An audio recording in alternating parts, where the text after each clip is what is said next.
What up racer, ItsJerone here and welcome back to another F1 2021 League Racing video. And we're back with F1 Racing League for the third round of the season around Hungary. Now, I didn't commentate on last week's video, that's because I had COVID. I actually feel a lot better now. And this was actually my very first race back on this game.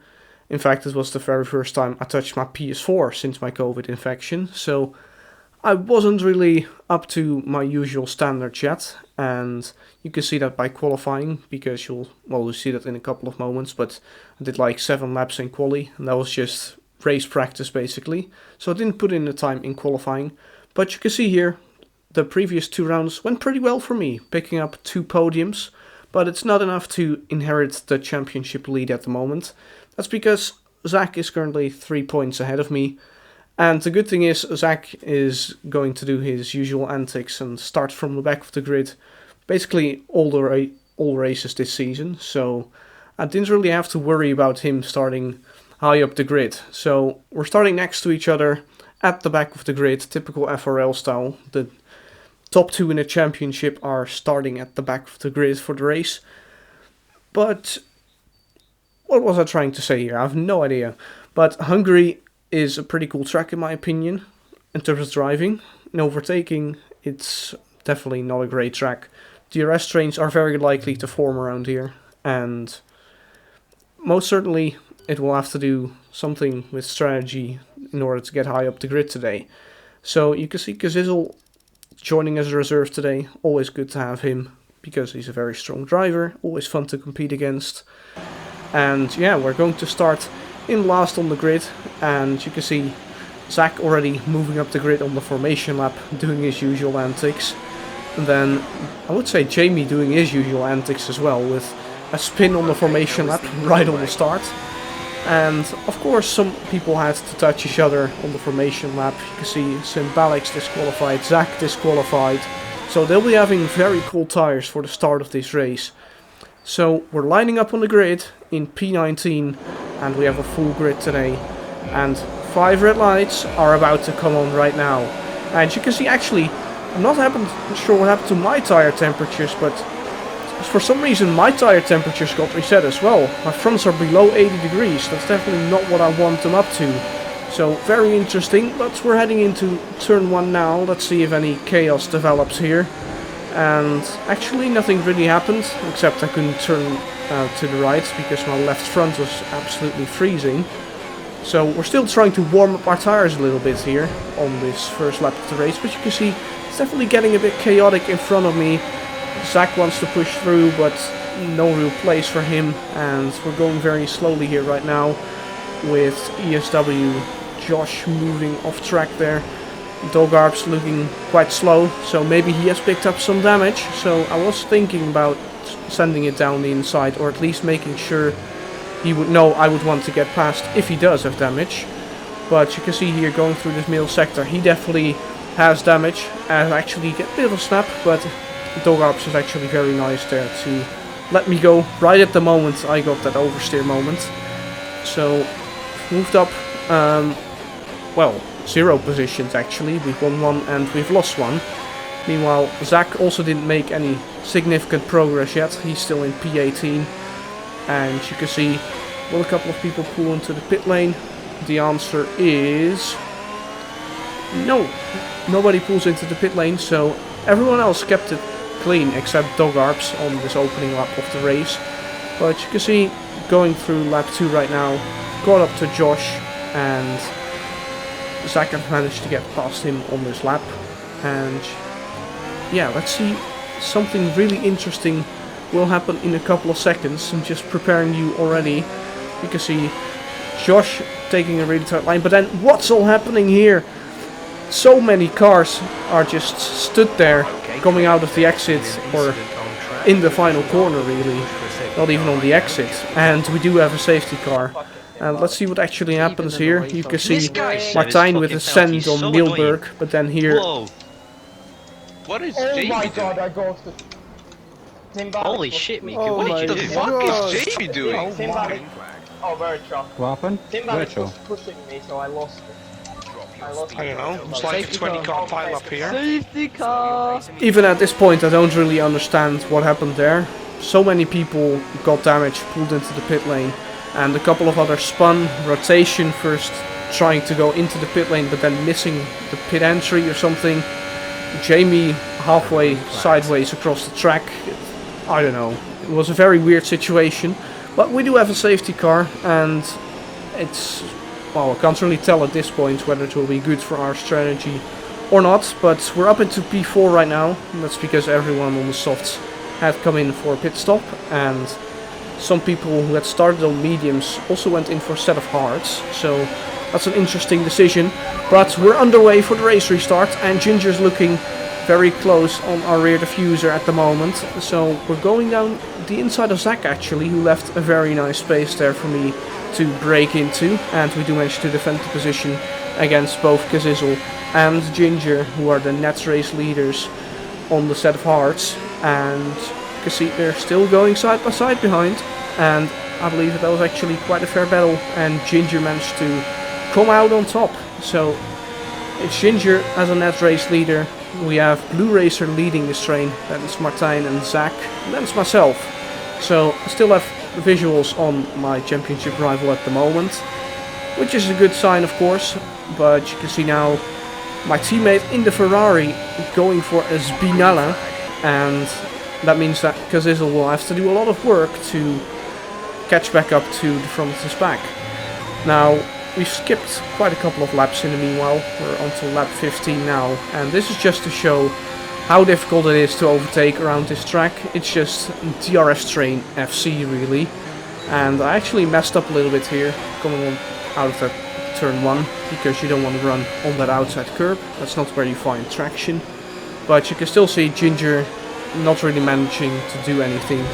That's just because it's so difficult to close up enough to force a move. In the meanwhile, we have Jerry Cho. I'm not sure who he is, but he's a new driver to this league, I guess, and he's out of the race. So he definitely won't have a chance of scoring any more points this race. And it also seems that the game didn't want to throw a safety car or virtual safety car at us. Now, in order to make the strategy work, we're really dependent on a safety car, to be honest. And ideally it should come late in the race, because then we can switch on to a set of softs.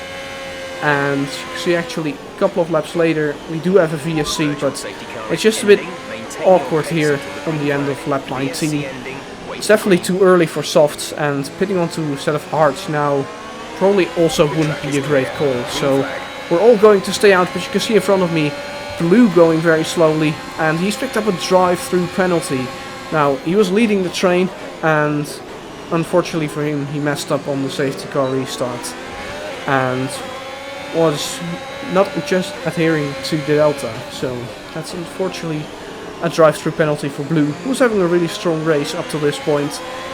And I think he just slowed down on the straight in order to not get that drive-through, but he still got it. And in the meanwhile, Martijn and Zach did manage to pass him, but then at the end of that lap, he of course came into the pit lane to serve his drive-through penalty, and we did manage to close the gap to Zach again. Now, this is a more interesting VSC, because this is just on the edge of softs possibly making it towards the end of the race. So I was definitely contemplating going on to a set of softs now, but it is quite long to go 13 laps on a set of softs around the Hungaroring. But you can see Martijn and Zach are going for it, and I'm deciding against it. So essentially I'm hoping either for another safety car, or I'm just doing an alternative strategy and trying to just do a medium soft and pit somewhere like lap 28. Now in the meanwhile we have the safety car restart, or the VSC restart, and Ginger actually timed it really well there.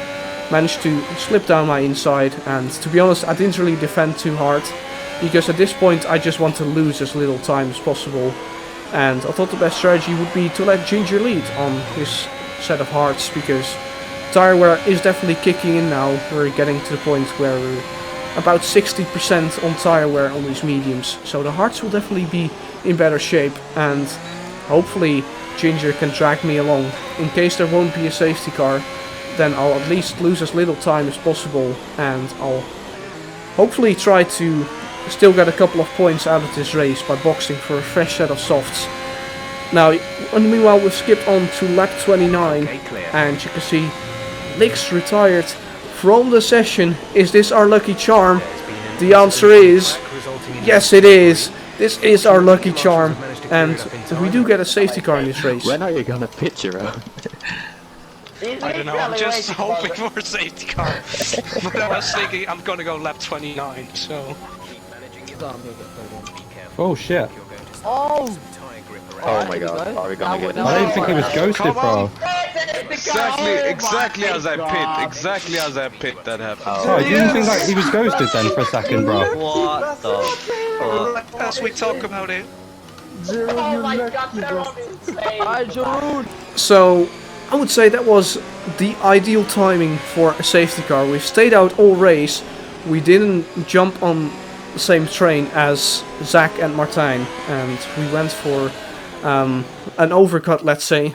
And this timing of the safety car is perfect, of course. Now everyone is basically coming into the pit lane, because fresh softs against old hards is a massive delta, and you would just be a sitting duck if you would stay out on a set of hards or mediums right now. So that's why basically everyone is on softs. You can see Zach down in P6 and Martijn in P8. So definitely made the right call here by staying out as long as possible. And we now actually have a chance to go for the race win. So from starting basically last on the grid, we now have a chance to win this race. And we'll have 3 laps to put Ginger under pressure, who's currently on 2 warnings, and fight for this race victory. Now you can see Kyle, Kazizel and Phoenix all picking up time penalties already. Now Zach is still on 0 seconds of time penalties, but also 2 warnings down in P6. So effectively he has P3 right now, but he does need to get it done until the end of the race, of course. In the meanwhile, we're going to put a bit of pressure on Ginger. Couldn't really do anything on the safety car restart itself, wasn't close enough. But this time, end of lap 33, lining up lap 34 right now. And we have the Aston Martin right in front of us, and we still have nearly a full battery, so we can definitely deploy all of our battery for the last 2 laps. Now, I wasn't really close enough here on lap 34, and that means I have one more major chance, and that's heading into lap 35. Now, at this point I realized I needed to stay as close as possible to Ginger, just put him under as much pressure as possible, and hope he would crack under the pressure. Either by making a mistake that's significant enough I can force a pass, or by him picking up time penalty. But we're on to the final lap of the race now. We're going to keep our battery on. Are we going to send it? No, it's not close enough. It would have been an absolute send from about 3/10 back. And I don't want to crash out of the race at this point, of course. So decided not to do that. But now let's try and stay as close as possible. You never know what can happen. You never know what stress can do to a body of a human being. So we'll just try to stay as close as possible and try and force a mistake. And hopefully Ginger actually makes the mistake. So we're going to show ourselves in the mirrors down to the chicane. And just trying to stay as close as possible. You never know what he might think, what he might feel, and whether he may make a mistake through sectors 2 or 3. Just trying to stay as close as possible, keeping our ERS on here as well, just making myself big in the mirror, at least put him under pressure. But it's not really looking like Ginger will crack under the pressure here at the Hungaroring. Somebody who did crack under the pressure though is T1000 Zach, because he picked up a 3-second time penalty on the final lap of the race and threw away his podium that way. But it's FRL Ginger who wins the race here in Hungary, and we do manage to come across the line in the 2nd place. Not really an entertaining race. No! Penalty! Oh, well done, Zach! I'm Martijn is- such an... No, not Zach, but oh well, Zach penalty, that's also fine I actually. was on the podium. So essentially the main championship rival at this point, picking up a 3-second time penalty on the final lap of the race, on the final sector of the race in fact. And to be honest, pretty good result, pretty boring race, but I don't care, to be honest. And next week is around Australia, which is also not the most entertaining of tracks, so thinking about starting at the back of the grid as well for that race, and essentially doing the same strategy as today, hopefully.